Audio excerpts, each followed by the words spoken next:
First Corinthians 3. Brothers, I couldn't speak to you as to spiritual, but as to fleshly, as to babies in Christ. I fed you with milk, not with meat, for you weren't yet ready. Indeed, you aren't ready even now, for you are still fleshly. For insofar as there is jealousy, strife, and factions among you, aren't you fleshly, and don't you walk in the ways of men? For when one says, I follow Paul, and another, I follow Apollos, aren't you fleshly? Who then is Apollos, and who is Paul, but servants through whom you believed, and each as the Lord gave to him? I planted, Apollos watered, but God gave the increase. So then neither he who plants is anything, nor he who waters, but God who gives the increase. Now he who plants and he who waters are the same, but each will receive his own reward according to his own labor. For we are God's fellow workers.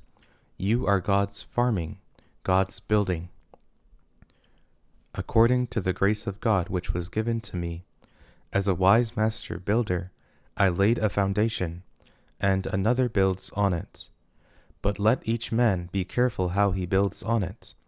For no one can lay any other foundation than that which has been laid, which is Jesus Christ. But if anyone builds on the foundation with gold, silver, costly stones, wood, hay, or stubble, each man's work will be revealed, for the day will declare it, because it is revealed in fire, and the fire itself will test what sort of work each man's work is. If any man's work remains which he built on it, he will receive a reward. If any man's work is burned, he will suffer loss, but he himself will be saved, but as through fire.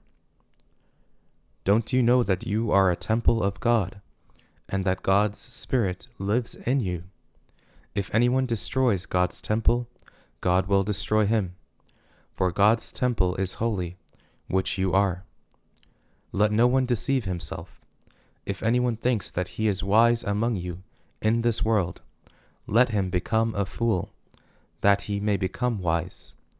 For the wisdom of this world is foolishness with God.